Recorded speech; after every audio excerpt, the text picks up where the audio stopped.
The Leatherman Skeletal Explained.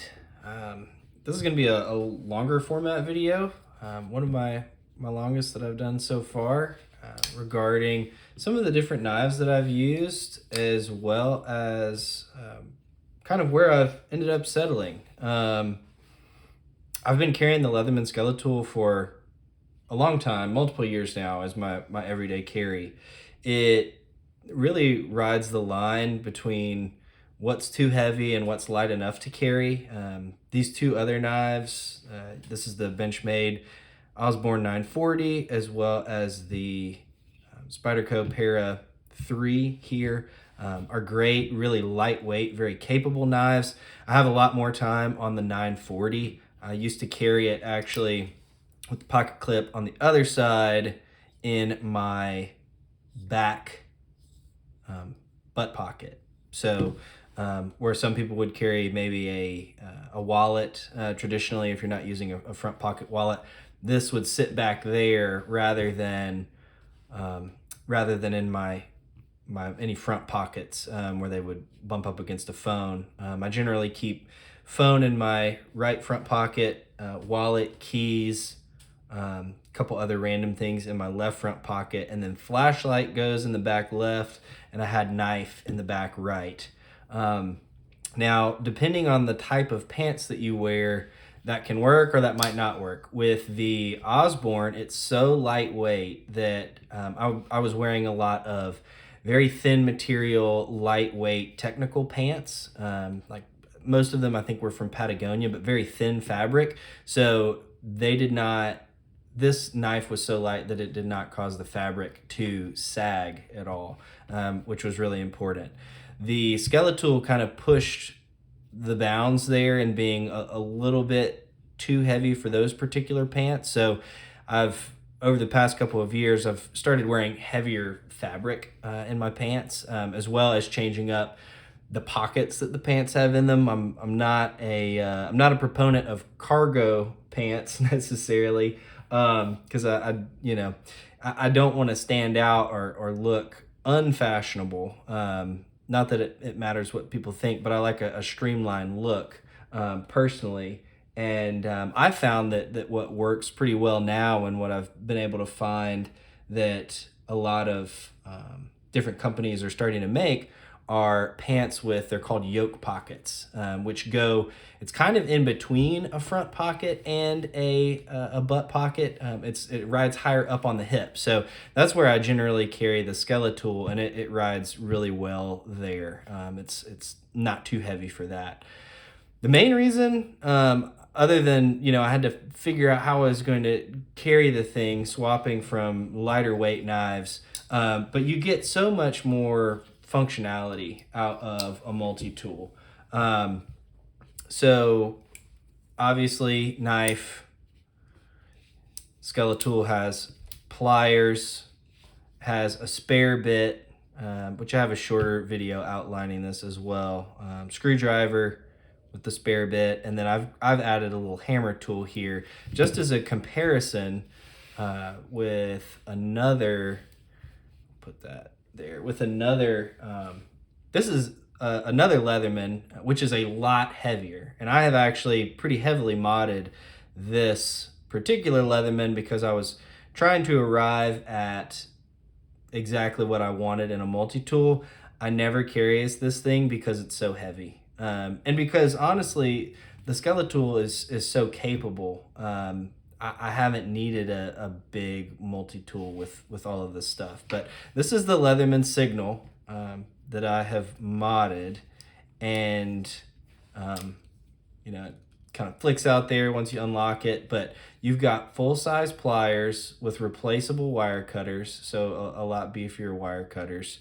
You still have the same, now this one's built in. You've got the hammer, just like here on the Skeletal.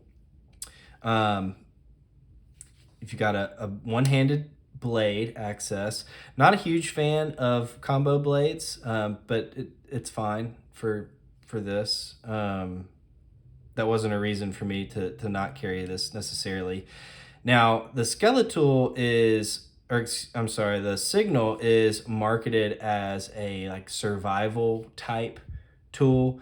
So the things that I have changed on it, I'm not really going to take this out into the woods. I don't need a survival tool that can fit in my pocket. I wanted more like day-to-day utility and tinkering on things. So what I ended up doing, it had a wood saw here that I swapped out for, this is actually a Leatherman component for the Surge type tools. It accepts, it's a T-shank acceptor. So you can put in hacksaws, files, that sort of thing. So I actually cut out, you can see where the letters here stop, and it's kind of all scarred up here. I took a Dremel and cut out a piece so that component would fit here into the Signal so that I could have a file. Or if I wanted a wood saw, all you have to do is pop this thing out, and you can swap it out for a saw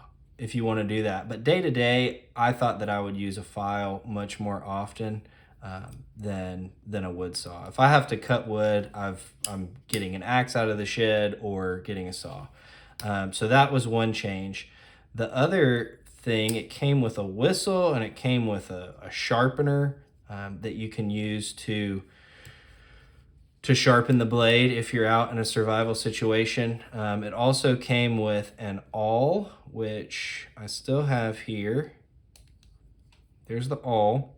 I have sharpened it a little bit more so that I can use it to cut packages open and things like that, and not dull the main blade at all.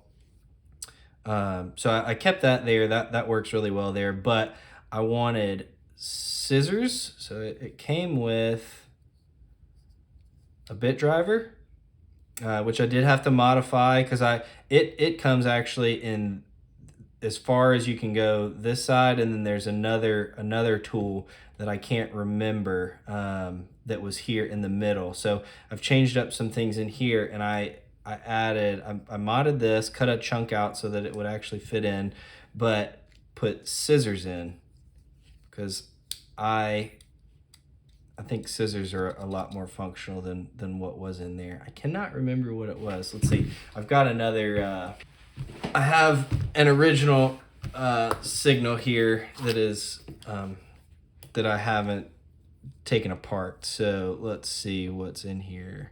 Oh, it was a can opener. Can opener. Again, survival situation, I get it, but I, due to redundancies in the other kits that I have and carry around, I actually have an emergency can opener in my extended EDC pouch that I keep on me all the time. And I think that scissors are a lot more useful for EDC purposes. Now, another reason why I haven't necessarily carried this that much, I don't need the scissors in my multi-tool because I keep a Victorinox jet setter on my keys, which have scissors. So that's what I use for my small scissors when I need them. Other things that I changed out, boop, you can see. So this was the whistle side. So I got a 3D printed piece here to carry different kinds of bits. So I've got some Torx bits in here, as well as some Victorinox tweezers.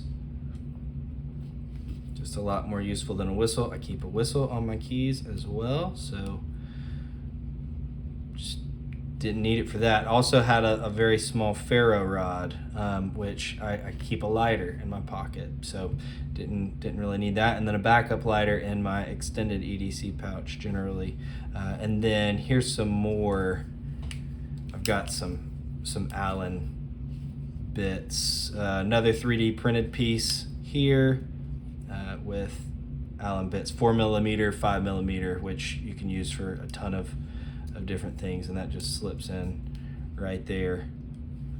So that's that. So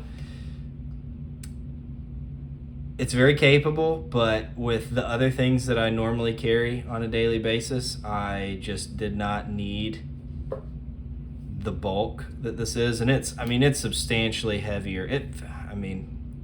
I haven't weighed them, but it feels like it's twice as heavy as this here. The Skeletool is fairly inexpensive. I think they're in the 70s or 80s, so you know, I'm not worried about breaking it. I'm not trying to baby it or anything. It's just a very capable, lightweight, good in between. It has a lot more capability than something like this that really you're just going to cut. You're going to cut with. I believe Osborne 940s are in the like 170 to 180, so an extra $100 in comparison to a Skeletool.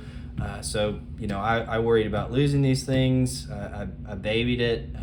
You know, it's still in great condition, but if you're gonna carry a tool every day, you know, you don't need to be afraid to use it when it comes time to use it. So the Skeletool is just that sweet spot for me.